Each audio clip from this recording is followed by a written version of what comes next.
There's something important you need to grasp about why these words reached you at this exact moment.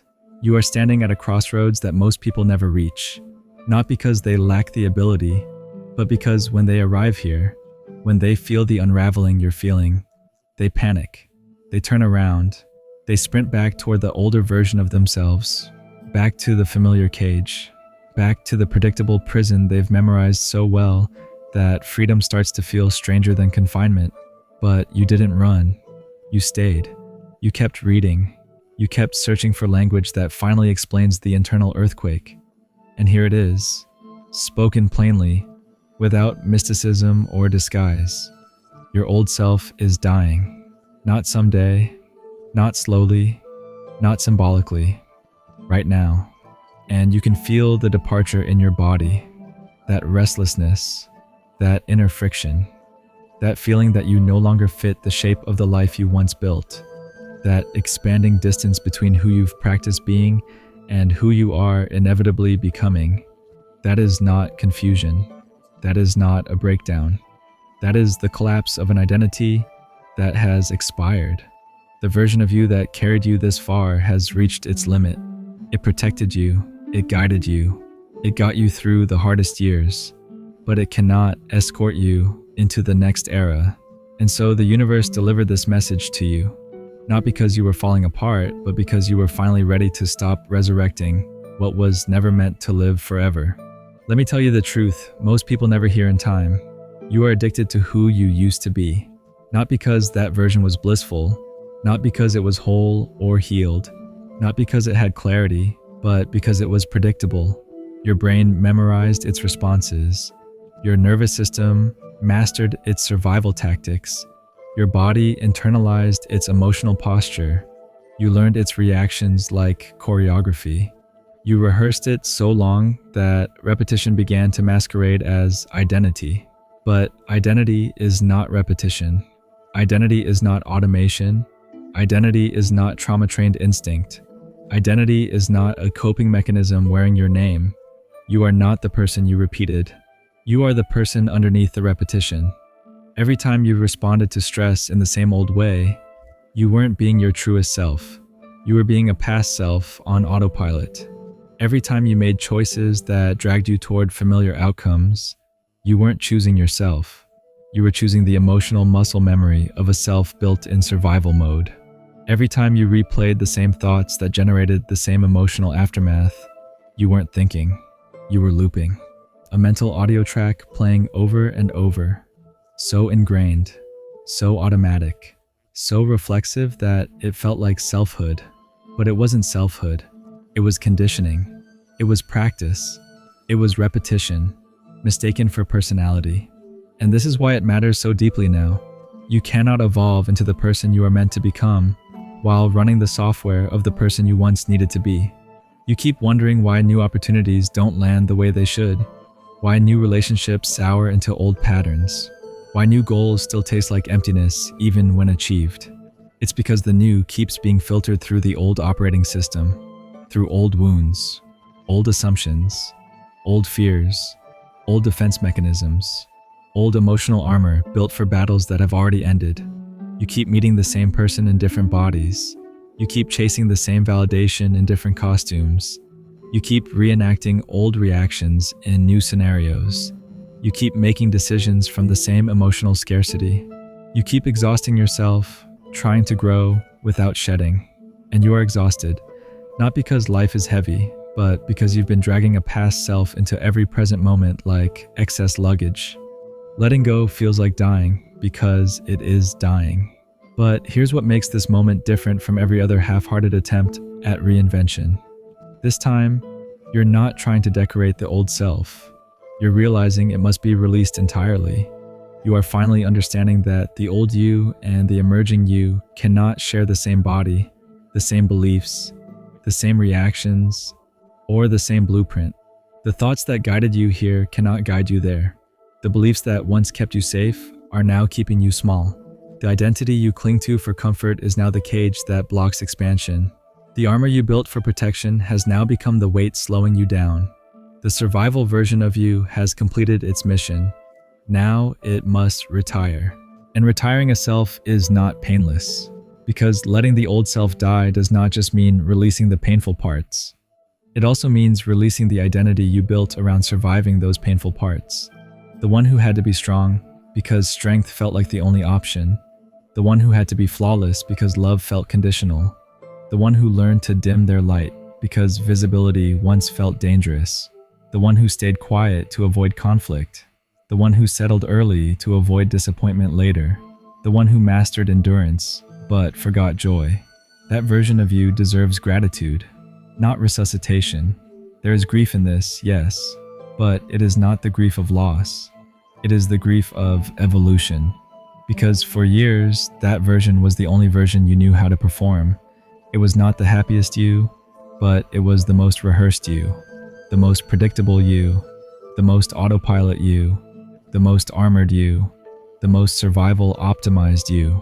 And now you're being asked to release it and trust that there is a version of you beneath all that armor that doesn't need to perform for safety, doesn't need to overthink for control, doesn't need to self-defend to exist, doesn't need approval to bloom.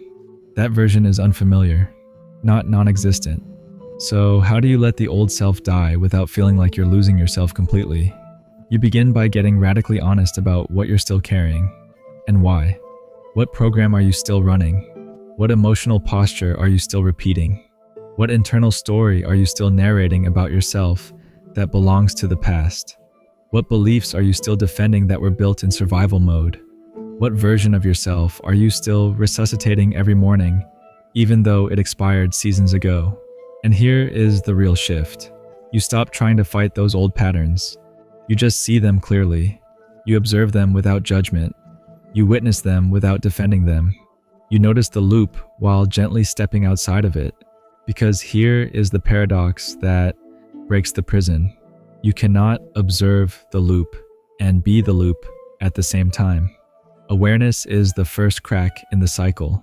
Then you practice something audacious. You practice letting yourself be different, not pretending, not performing, not announcing change dramatically while living it timidly, but actually allowing yourself to respond differently, to think differently, to choose differently, to speak differently, to exist differently, to love differently, to decide differently, to live without the old emotional reflexes steering the wheel. It will feel unfamiliar.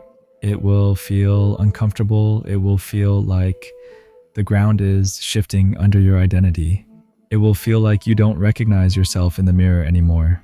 But that feeling is not failure. It is evidence of rebirth. And rebirth is messy. It does not feel like progress while it's happening. It feels like chaos, like a storm remodeling your interior without asking for permission. It feels like emptiness before it feels like expansion. It feels like loss before it feels like liberation. It feels like void before it feels like clarity. It feels like identity death before it feels like identity discovery. Most people panic in the void. You stayed, and that is proof you are ready. And here's what happens when you finally allow it fully. You become unrecognizable, not just to others, but to yourself first. And some people won't like the new shape of you. They'll call your evolution an insult. They'll say, "You've changed," like it's a crime. And you'll smile and reply, "I know." Not defensively, not emotionally, but with the calm confidence of someone who finally stepped out of the loop and into embodiment. Because you're not trying to be a better copy of who you were. You're finally becoming the truest original of who you are. This message found you because you were ready. Ready not to repaint the old identity, but to release it with reverence, to let it rest, to let it retire, to let it be the foundation, not the ceiling, to let it die without interpreting death as disappearance, to understand that death is not the opposite of becoming, stagnation is. So if this is landing, if you feel the recognition in your bones, if you are standing at that threshold right now, feeling the shedding, feeling the void, feeling the unfamiliar self trying to rise, I want you to declare just 4 words, not a paragraph, not an explanation, just the declaration itself, as permission and closure. The new me begins. Because when you name it, you don't kill yourself. You free yourself. And if you know someone still trapped in their own loop, someone terrified to release a self that has already expired, someone who keeps repainting instead of releasing, send this to them. Ask them to write it too. Because sometimes the bravest transformation is not becoming someone new. It is finally allowing ourselves to stop being someone old. Subscribe if you want to stay connected to this work. Support it if it speaks to you. Let it reach the places in you that still ache. Because healing, unlike entertainment, isn't consumed. It's revisited, reinforced, and lived into. And if supporting through Super Hanks feels aligned, if generosity feels like the natural response rising in you, instead of obligation, know this. It does more than fun content. It fuels resonance. It allows more voices like yours, tired, tender, evolving, to feel seen, even when they're silent. But let me say this plainly. The fact that you are still here, reading, absorbing, leaning into the words instead of away from them, that alone is enough. That alone deserves acknowledgement. That alone is devotion to your growth. Thank you, truly. Your old self was never meant to be permanent. It was scaffolding, not the monument. It was training wheels, not the vehicle. It was the bridge, not the destination. It was a chapter written in survival ink. And survival chapters are not gentle. They are functional. They are armor heavy. They are cautious. They are reactive. They are built to protect, not expand. That version of you was born in response to difficulty, to instability, to emotional drought, to a world that once demanded strength before softness. And it served you well. It kept you alive. It kept you moving. It kept you enduring. But chapters like that have a shelf life. They expire the moment endurance becomes imprisonment. Trying to live inside a chapter that has already closed doesn't honor your story. It traps it.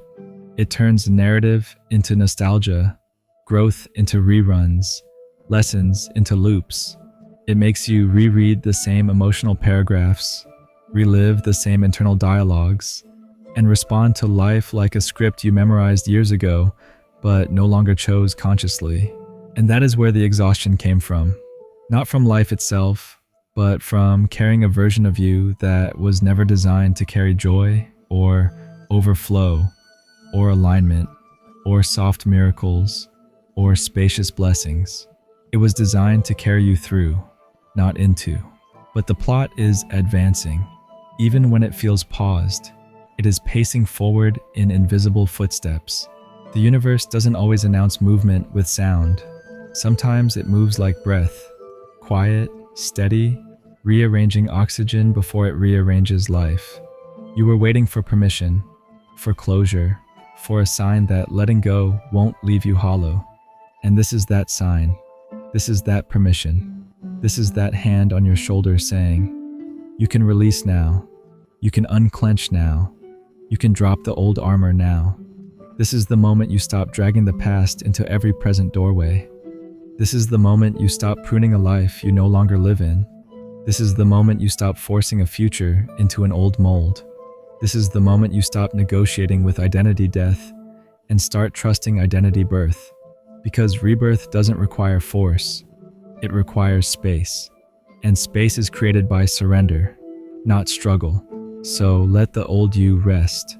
Let it dissolve, not as a tragedy, but as completion. Let it be the soil, not the ceiling. Let it be the roots, not the cage. Let it be the foundation, not the limitation. Because the new you, the one you can already feel taking shape beneath the skin, doesn't need to perform, protect, or prove. It only needs the permission you are finally giving it. The permission to exist without armor and bloom without apology. So one last time, inhale, not to brace yourself, but to arrive in yourself. Exhale, not to collapse, but to release. Then step forward, not into uncertainty, but into alignment. Because the old you has been dying for a while. You just needed to hear that dying is allowed, that becoming is allowed, that evolving is allowed, that you are allowed, and this is me telling you, gently but irrevocably, it is okay. Let it go and become.